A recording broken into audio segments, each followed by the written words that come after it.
अस्सलाम वालेकुम व्यूवर्स, मैं हूं ताहिर, हमारे साथ है मोहम्मद इकबाल जी। व्यूवर्स, आज का जो हमारा टॉपिक है वो है तौबा का। तौबा क्या है और तौबा का क्राइटेरिया क्या है, कैसे हम अल्लाह से जो है वो अपनी तौबा जो है वो करें ताकि वो हमारी तौबा कबूल हो। तो उस बारे में आप ज़रा रहनुमाई फरमाइएगा। सबसे पहले अस्सलाम वालेकुम वरहमतुल्लाहि वबरकातुहू तमाम सुनने वालों को। और हम एज़ यूजुअल दुआ पढ़ेंगे पहले कि रब्बि इश्रह ली सदरी व यस्सिर ली अमरी वाहलुल उक़दतम मिन लिसानी यफ़क़हू क़ौली। अल्लाह ताला से दुआ है कि अल्लाह ताला हमें कुरान की रोशनी में गाइड करें ताकि हम इस चीज़ को सही से समझ सकें।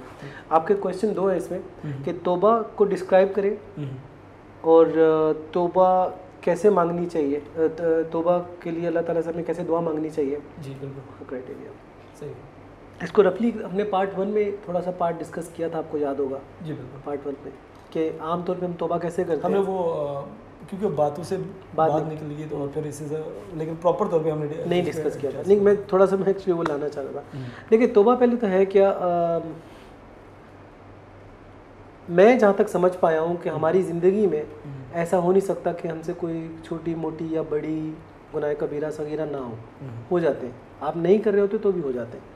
तो अल्लाह से तौबा हर नमाज में मांगनी चाहिए हमें कि अल्लाह में माफ़ फरमा देना, जो गलतियाँ कोताहियाँ हो सबके लिए माफ़ फरमा दे। और अगर नमाज ही ना पढ़ें तो फिर तौबा कैसे?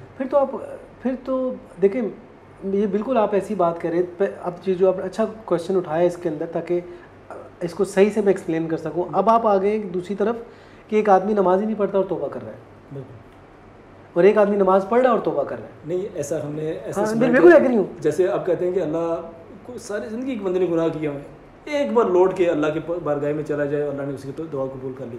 अल्लाह कह रहा है, कहता है यार ठीक है, मैं तुम्हारी, जैसे आपने पिछला जिक्र किया था कि अल्लाह ताला कहते हैं मैं तुम्हारी स्लेट साफ़ कर दी, ठीक है, तो पिछले कितने गुनाह लेके एक बार तुम मेरे पास आके रुजू तो करो, एक बार रुजू तो करो, मैं तुम्हारे गुनाह माफ़ कर दूँगा।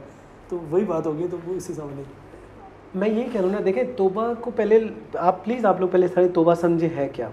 बहुत अच्छा टॉपिक इन्होंने आज निकाला है, मैं बोलूँगा बड़ी ज़बरदस्त बात इस पर हो सकती है हमारी, क्योंकि हम लोग ये समझते हैं कि हम जो मर्ज़ी पढ़े करें हम तौबा कर लेंगे। तौबा कर लेंगे, सही बात। आप मेरे अल्फाज पे गौर कीजिएगा, हम जो मर्ज़ी पढ़े करें हम तौबा कर लेंगे। अब हम एडवांस में ही प्लान कर रहे हैं कि हम गुनाह कर लेंगे, फिर बाद में तौबा कर लेंगे। ये ज़हन में रखें बात।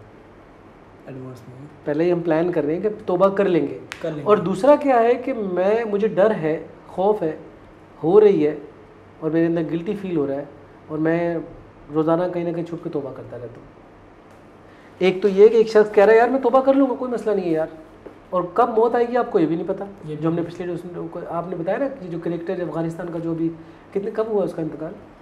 2-3 दिन पहले, ठीक है, 3-4 दिन पहले, जो भी 2 मौतें होती हैं। नहीं, मैं सडन डेथ की जो बात करूँ ना, तो उसको पता था कि कल ऐसा हो जाएगा। हैंसी क्रोनिया जब अपने प्लान क्रैश हुआ तो हमें नहीं पता कल हमारे साथ क्या होगा, और हम सोच रहे कि हम तौबा कर लेंगे। देखिए, गुनाह होते हैं इंसान से। मैं आपको बताऊं, आप मुझे एक बात बताएं, नबी करीम सल्लल्लाहु अलैहि वसल्लम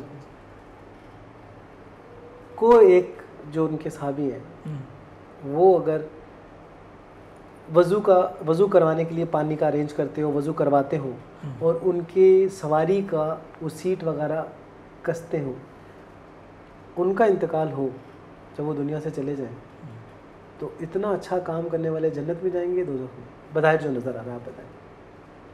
अल्लाह के नबी की खिदमत कर रहे हैं, जन्नत में जाएंगे ना। जब आपका इंतकाल हुआ तो सहाबा कराम ने बोला माशाल्लाह ये तो जन्नत में गए, इतनी क्लोज यार, पैगंबर अल्लाह के रसूल का करीब यार। हाँ जी, इतने क्लोज। बिल्कुल ये बात, ये हदीस में सुनी है। ठीक है जी।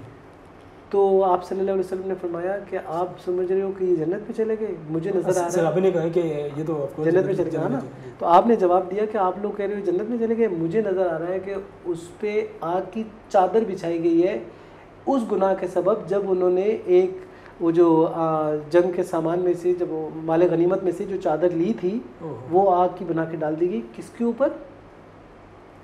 सहाबी जो वो सहाबी जो वज़ू करवाते थे यार, कितनी खिदमत का मौका मिला उनको, नबी वसल्लम के करीब ही थे, इतने करीब यार। तो आप समझ रहे कि मेरे कहने का मकसद ये था कि गुनाह किसी से भी हो सकते हैं। आप ये मत सोचें कि आप क्लियर हैं, इसीलिए तो सारे पैगंबर डरते थे, रोते थे। हम ये भी जानते हैं, हमने हदीस सुनी है कि क़यामत वाले दिन बड़े बड़े पैगंबर, हज़रत इब्राहीम अलैहिस्सलाम, हज़रत मूसा अलैहिस्सलाम, गिड़गिड़ा रहे होंगे अल्लाह के सामने, अल्लाह मुझे बख्श दे, यही होगा ना? बिल्कुल ऐसे ही। हमने यही सुना है ना, इतना वो जो वो होगा। तो इससे पता चल रहा है कि हमें अपनी अपनी गलतियों को टटोलना ज़रूरी है। तो ये मैं कहता कि तौबा जो है वो आपको अल्लाह से दिल से करनी पड़ती है। अपने गुनाहों को याद करें, उस नदामत में पढ़ के फिर तौबा करें। अब एक आधा जगह और ऐसा भी आता है कि लोग कहते हैं यार कि मैंने तो सारी उम्र गुनाह किए, मेरी तौबा कैसे होगी, कबूल होगी, नहीं होगी। सूरह ज़ुमर की आयत नंबर 53 पढ़ूँगा। अल्लाह ताला फरमाते हैं कि ए पैगम्बर सल्लल्लाहु अलैहि वसल्लम मेरे बंदों से कह दो जिन्होंने अपनी जानों पे जुल्म किया, ए पैगम्बर सल्लल्लाहु अलैहि वसल्लम मेरे बंदों से कह दो जिन्होंने अपनी जानों पे जुल्म किया, मेरी रहमत से नाउमीद ना होना, मैं तो तमाम गुनाहों को बख्श देने वाला हूँ। जो आपने बात पूछी थी ना कि पिछली आयत में आपने वो पिछले वीडियोस में आपने डिस्कस की थी जैसे, हाँ ये आयत उस टाइम पे वर्बली बताई थी, लेकिन मैं आपको कह रहा हूँ कि जो आप पूछ रहे थे ना तौबा हम कैसे करें, तो देखिए गुनाह आपसे कोई भी हुआ हो, शिर्क सबसे बड़ा गुनाह है, शिर्क सबसे बड़ा गुनाह है ना। शिर्क आप मिसाल दे रहा हूँ, आज एक शख्स हिंदू है, वो सारी उम्र शिर्क करता रहा है और आज वो कबूल कर लेता है कि अल्लाह एक है और मैं अल्लाह पे ईमान लाता हूँ, मैं अल्लाह के अलावा किसी पे इबादत नहीं करूँगा आज के बाद, और वो तौबा करके अल्लाह के बताए हुए अहकामात के मुताबिक ज़िंदगी गुजारना शुरू हो जाता है, तौबा एक्सेप्ट हो गई उसकी। तौबा एक प्रॉमिस है अल्लाह के साथ जो अल्लाह ताला कह रहे हैं। अब उस पूरी आयत को पहले मैं बता दूं कि हाँ कि मेरी रहमत से नाउमीद ना होना, मैं तो तमाम गुनाहों को बख्श देने वाला हूँ, और इससे पहले कि तुम्हारे ऊपर अजाब आ वाक़ हो या तुम्हारी मौत आ जाए और फिर तुम्हें मदद नहीं मिलेगी। तो तौबा मरने से पहले होती है, अजाब आने से पहले होती है, जो हमने पहले भी डिस्कस किया था। अगर आज आपके ऊपर अजाब आ जाता है, ज़लज़ला आ जाता है, कोई मुसीबत आ जाती है और आप तौबा करने खड़े हो जाते हैं, तो फिर तौबा का फ़ायदा नहीं है। तौबा आपको पहले करनी है when you are healthy and wealthy. आप इस वक्त ठीक है ना, होशो आवाज़ में, सब कुछ सही चल रहा है, छोटी मोटी परेशानी अपनी जगह, आप तौबा करें। तौबा ऐसे नहीं होगी कि पता चले कि आप सारे उम्र गुनाह करते रहे। अल्लाह ताला कुरान पाक फरमाते हैं, या तौबा करके फिर दोबारा से गुनाह करना शुरू कर दो। हाँ, वो अलग चीज़ है। अल्लाह ताला कुरान पाक फरमाते हैं कि अगर ऐसी शख्स की तौबा कबूल नहीं होती कि सारी उम्र गुनाह करता रहे यहाँ तक कि उसकी मौत का वक्त आए और तौबा करने खड़ा हो जाए, जैसा फिरौन ने किया था, हमने बताया था। ये बात हम पहले डिस्कस कर चुके हैं। अब आप कह रहे थे कि दोबारा गुनाह करने लगे। अगर मैं आज तौबा करता हूँ, मैं आज तौबा कर लेता हूँ कि अल्लाह मुझसे ये गलती हो गई, अब मैं नहीं करूँगा, ये मेरा अल्लाह से प्रॉमिस हो गया, एग्रीमेंट हो गया, डील हो गई कि अब मैं नहीं करूँगा। आपने एग्रीमेंट है, तौबा बेसिकली एक तरह की एग्रीमेंट है, अल्लाह से हो गया। और उसके बाद उसने फिर गुनाह, आप बोल रहे कि तौबा करने के बाद फिर गुनाह करने खड़ा हो जाएगा, तो वो तौबा गई उसकी, फिर दोबारा गुनाह शुरू हो जाएंगे उसके। और मुझे ऐसा लगता है कि आज आपने तौबा कर ली, कल फिर गुनाह करने खड़े हुए, तो अल्लाह ताला ने उस वक्त तो पिछले रिमूव किए थे, लेकिन आपके मन में अगर ऐसा है कि मैं फिर करूँगा, एक तो होता है ना आपके दिल साफ है मैं नहीं करूँगा, हो जाता है, वो अलग टॉपिक है। अगर आपने आज तौबा कर ली और आपने दिल से तौबा की मैं आइंदा नहीं करूँगा, सब कुछ छोड़ दिया, कल फिर आपसे गलती से हो गया, ठीक है, गलती से हो गया, तो उसी वक्त माफ़ी मांगे फ़ौरन। अल्लाह ताला कुरान में फरमाते हैं कि जिसने गलती से गुनाह कर बैठे और फ़ौरन तौबा कर ले, फ़ौरन रुजू कर ले, तो गलती से गुनाह कर बैठे और फ़ौरन रुजू कर ले, मुझे माफ़ करने वाला पाएंगे। आप समझ रहे? तो आपको फ़ौरन अल्लाह से रुजू करना, ये ना हो कि अल्लाह ताला कहते हैं अपने गुनाहों पे अड़े रहे, तो कभी हो जाए फिर तौबा कर लो, आप फिर ज़िंदगी स्मूथ गुजारो, फिर कभी जज्बात में आके फिर गलती हो गई फिर तौबा कर लो। 1 लाख 1 करोड़ 1 अरब दफ़ा आपसे गलती हो, 1 अरब दफ़ा तौबा करो, लेकिन मेरी बात को फिर अपने जहन में रखिएगा कि आपने वादा सच्चे दिल से किया था, I will not do it again, और हो गया। ऐसा नहीं कि आप लगे हुए यार के अब दिल में एक चोर है, अब दूसरी तरफ आ जाता हूँ, दिल में चोर है यार, अभी माफ़ी मांग रहा हूँ ना, ठीक है ना, काम हो जाए तो फिर कल फिर कर लूँगा। तो वो हमें पता भी है, हम ऐसे ही करते हैं। ये आपको और अल्लाह को दोनों, अल्लाह क्यों कहते हैं ये बड़ा, अल्लाह को धोखा दे देंगे नहीं, अल्लाह को तुम धोखा नहीं दे सकते ना। पूछो कैसे? धोखा उसको दिया जाता है जिसको जानकारी ना हो। जैसे हाँ, सुने, मुझे मालूम नहीं है कि आपके दिल में क्या चल रहा है, आपने यहाँ एक पिस्टल रखी हुई है जो मुझे नज़र नहीं आ रही, आपके दिल में क्या मैं शूट करूँगा, तो आप मुझे धोखा दे रहे हैं, बज़ाहिर आप मेरे से मीठे बोल बोले धोखा दे रहे हैं, लेकिन अल्लाह तो दिलों के हालों तक से वाकिफ़ है, तो अल्लाह को आप चीट नहीं कर सकते हो। हाँ, अपने तौर पे आप अल्लाह चालाक बन रहे होते हो कि मैं अल्लाह ताला के एक कुरान में फरमाते हैं कि आप जो मतलब कि आप मुझे नहीं धोखा दे रहे तो आप अपने आप को धोखा दे रहे हो। आप अपने आप को धोखा दे रहे थे रियली। ये बात अभी समझ आई। तो आप समझिए कि आप बेसिकली ये जो नीयत है ना ये यहाँ से होती है। तो आप बाई कल्ब का फैसला कर रहे हो वो अल्लाह जानते हैं। अगर तो आपका मकसद ये है कि यार अल्लाह जानता है कि मैं आइंदा नहीं करूँगा, ही रोज़ खलास पिछली स्लेट क्लीन, अगेन मेरी पिछली बात आ गई। लेकिन आप दिल में चोर था तो अल्लाह क्या करेगा, अब आप बेसिकली अपने तौर पे चालाक बन रहे हो अल्लाह को, जैसे आप बोल रहे हो कि अल्लाह को धोखा दे रहे हो, आपने अपने तौर पे तो धोखा दे दिया, अल्लाह को तो पता है अल्लाह को कोई धोखा नहीं दिया। तो क्या होगा कि पिछले गुनाह तो मुझे अब ऐसा लगता है पिछले गुनाह और ये डबल करके डालेगा अल्लाह, ये ले बेटा एक तो तूने मुझे चीट किया, यानी चीट करने की कोशिश की तूने मुझे, और पिछले गुनाह तो करता हुआ ही रहेगा। ये मैं अपनी तरफ से कह रहा हूँ आपको। तो मेरा मकसद है कि नीयत ये होनी चाहिए कि मैं दोबारा नहीं करूँगा, ठीक है। नीयत ये कि मैं दोबारा करूँगा तो बेकार है, वो तौबा ही कबूल नहीं होगी आपकी, वो तौबा ही कबूल नहीं होगी। आप समझ गए आप? तो सर बाकी में ये मतलब एक छोटी सी एग्जांपल भी काफ़ी होती है अगर हम इसको अच्छे सोच के और इसको ध्यान से अगर समझ आ जाए आपको। कुरान पाक में अल्लाह ताला फरमाते हैं कि आप जो है मुझे नहीं धोखा दे रहे, ये आप अपने आप को धोखा दे रहे। जी जी, सूरह बकरा में अल्लाह ताला फरमाते हैं, ये मुनाफिकीन के लिए आई थी कि ये अपने तौर पे तो हमें धोखा दे रहे हैं, अपने तौर पे असल में ये अपने आप को धोखा दे रहे हैं कि ये समझ रहे हैं कि हमने चालाकी चल ली, वो ये बात हो रही है। तो इन कंक्लूजन में यही कहूँगा सबके साथ कि हम अल्लाह को धोखा तो दे नहीं सकते, हमारे दिल के हाल अल्लाह को पता है। तो काइंडली ये जो हमसे गलतियाँ जो कोताहियाँ हमसे हो गई हैं इस वक्त, आप भी, मैं भी, ताहिर भी, हम सब अल्लाह से माफ़ी मांगे कि अल्लाह ताला जो हमसे गुनाह पहले हो गए, जो पिछली गलतियाँ हो गई उन सबको माफ़ फरमाना, और आने वाली ज़िंदगी में हम अपने तौर पे गुनाहों से बचने की पूरी कोशिश करें। फिर भी अल्लाह ना करे कुछ गलती हो जाती है, कोई कोताही हो जाती है, तो हमें चाहिए इमीडिएटली उसी वक्त तौबा करें कि अल्लाह मुझसे गलती से हो गई, लेकिन गलती से हो। अगर आपकी नीयत दोबारा करने की है तो फिर आप भुगतने के लिए वो आज़ाब सब तैयार हो जाएं जो अल्लाह ताला ने हमें बताएं।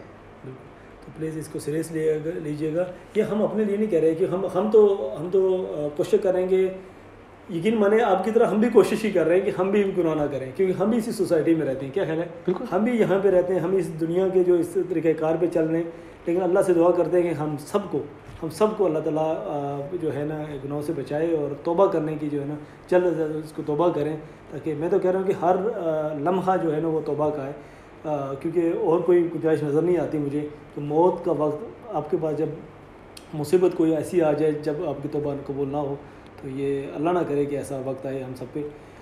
देखिए ना, जैसे वो ऐड कर लूँ मैं इसमें भी, जैसे हमने पहले बात की थी, कल आप ट्रैवल कर रहे हैं, बिल्कुल परसों ट्रैवल कर रहे हैं, आप डेली कार से जाते हैं, डेली जहाज़ से जाते हैं, ज़लज़ला आ सकता है, जहाज़ अचानक एरोप्लेन में अनाउंसमेंट हुई कि गिरने लगा है और आप उस टाइम पे तौबा करने खड़े हो गए, बेकार होगा। अभी तौबा कर ले। एक चीज़ मैं यहाँ पे बताऊँ, तौबा को ये मत सोचें कि जनाब कि हम अक्सर कहते हैं कोई को खड़ी कबूलियत की होती है, ठीक है वो बात भी ठीक है, मगर उसका मतलब ये नहीं कि आप जनाब तौबा करने हर वक्त तस्बीह लें और तौबा करें, नहीं। अल्लाह से नमाज बिछा के तौबा करें कि अल्लाह मुझसे जो पिछली गलतियाँ हो गई अब मैं केयर करूँगा। अच्छा, ये जो गलतियाँ हैं और जो गुनाह हैं, ये आपको पता भी तो होनी चाहिए गुनाह होते हैं, मैं करता हूँ, बाई मिस्टेक करता हूँ या हो जाते हैं, वो गुनाह है क्या, सही ये पता होना चाहिए। पता होना चाहिए। कैसे पता चलेगा? ऐसा पता होना चाहिए कि हम नहीं, वो गुनाह कैसे पता चलेंगे कि गुनाह है? हमें पता गुनाह है, हर इंसान को पता है कि ये गुनाह वाली चीज़ें हम मुझे जाने नहीं चाहिए वहाँ पे, लेकिन हम जाते हैं। लेकिन मोटी मोटी पता है ना, ज़्यादातर तो नहीं पता। ज़्यादातर उसके लिए मेरा मकसद ये कहने का है, अगेन वापस घुमा फिरा के कुरान पे आ जाए, वो पढ़ें, अल्लाह ने सब बताया है। अच्छा, कुछ चीज़ें छोटी छोटी हैं जिनको हम इग्नोर कर देते हैं, है ये तो किसी गुनाह में नहीं आता, किसी मतलब छोटी छोटी चीज़ें, जैसे किसी की बुराई करना शुरू कर दी, मेरे जहन में ये अल्फाज आने वाले तो आपने बोला, हाँ बुराई कर दी किसी, ये लोग आम लेते हैं, यार कुछ छोड़ें यार, किसी की बात क्यों थोड़ी कर रहे हैं, छोड़ें हम ये बात किसी की छोड़ दें, हम तो वैसे ही कह रहे थे, हम वैसे ही कर दे, अच्छी खासी बुराई कर दी। अल्लाह ताला कह रहे हैं कि और तुम इस चीज़ को तो पसंद नहीं करोगे कि तुम अपने मरे हुए भाई का गोश्त खाओ। ये कुरान पर क्या आया? ये चुगलखोरी में आ जाती है, ग़ीबत। अच्छा, क्यों अल्लाह ने मना की ग़ीबत? अल्लाह ताला कह रहे हैं जिसके बारे में तुम बुरा सोच रहे हो, तुम्हें क्या पता तुमसे अच्छा हो। यही बात, एग्जाम्पल देख लो, जंग उहद में जब हज़ूर पाक सल्लल्लाहु अलैहि वसल्लम के दांत मुबारक शहीद कर दिए गए, तो आपने ये अल्फाज बोल दिए कि अल्लाह उस कौम को कैसे नसीहत देगा जिसने अपने पैगम्बर का खून बहाया हो, तो आप देख लीजिए उसके बाद हज़रत खालिद बिन वलीद उसी दुश्मनों की फौज से फिर आप पे आए और कितने मार्के किए और कितनी फतवात हुई। तो इसलिए आप जानते नहीं है, अल्लाह जानता है। अल्लाह जानता है। ये सेम क्वेश्चन फरिश्तों ने भी अल्लाह से किया था। जब आदम अलैहिस्सलाम को बना दिया तो फरिश्तों से बोला कि जब मैं रूह फूंक दूँ तो सजदा करना। तो उन्होंने आगे से बोला, ए अल्लाह तूने इसको क्यों बनाया है कि इसी तरह के ये कुछ तो खून करता फिरे। अगर आप ये आयत पढ़ें तो ऐसी ट्रांसलेशन है। तो आगे अल्लाह ताला ने बोला कि जो बातें मैं जानता हूँ वो तुम नहीं जानते। तो फिर कुछ बातों चीज़ों के नाम आदम ने हमको सिखा दिए, और जब उन फरिश्तों से पूछा इन चीज़ों के नाम बताओ तो वो उनको ने बोला हमें नहीं पता, अल्लाह जितना तूने इल्म दिया उतना ही है। तो फिर आपने आदम अलैहिस्सलाम को सामने किया, उन्होंने बता दिए। इन शॉर्ट ये कि अल्लाह ही हमें इल्म देते हैं सब चीज़ों का, हमें खुद कुछ भी नहीं पता है, जितना अल्लाह ने सिखा दिया है। असल इल्म अल्लाह के पास है, फरिश्तों को भी इंसानों को भी। और हमें इन चीज़ों से सीखना चाहिए कि हमें अल्लाह के सामने अपने आप को सुरनगू करना है, कुरान पढ़ना है, कुरान के मुताबिक ज़िंदगी गुजारनी है, और बुराई किसी की ये इस तरह की गीबत वगैरह नहीं करनी। ये वो छोटी छोटी चीज़ें हैं, ये छोटी छोटी जो कुरान में लिखी हुई है, जो हाँ ये बिल्कुल हम इग्नोर कर देते हैं उसको कि यार ये कुछ भी नहीं है, मामूली सी नहीं, मामूली सी। अल्लाह करे आपको जो है ना इन चीज़ों से बचाए, हमें भी बचाए। बुराई ये छोटी छोटी बुराइयाँ हैं जो हमें आगे जाके इसको भुगतना पड़ेगा। ये यकीन माने पर गुनाह हम कहते हैं हम तौबा कर लिया है, लेकिन साथ में बुराई कर रहे होते हैं तो ये नहीं बख्शे जाएंगे। ऐसी बिल्कुल एक्सपेक्टेशन अपने साथ मत रखिएगा। अल्लाह करे हम सबको समझने की, कुरान समझने की और उस पर अमल करने की तौफीक अता फरमाए। और इकबाल साहब ने जिस तरह से हमें गाइड किया है, और कोशिश है कि मैं भी एक तरह का स्टूडेंट हूँ इकबाल साहब का। मैं खुद स्टूडेंट हूँ, ये खुद स्टूडेंट है, मैं अगेन इनका स्टूडेंट हूँ, यकीन मानिए। यही है, मैं इनसे भी हम सीख रहे हैं, हम मिल के सीख रहे हैं। हम आपको भी कहते हैं आप भी कुरान को सीखें। अल्लाह करे हम सबको, जैसे ताहिर भाई को आप देख रहे हैं बैठ के बोल रहे हैं सीख के, जैसे मैं बोल रहा हूँ, हमने कुरान से सीखा, आप भी सीखें। तो इंशाल्लाह हम सबको इस पे अमल करने की तौफीक अता फरमाए। आमीन। अपना बहुत ख्याल रखिएगा। अल्लाह हाफिज़। अल्लाह हाफिज़।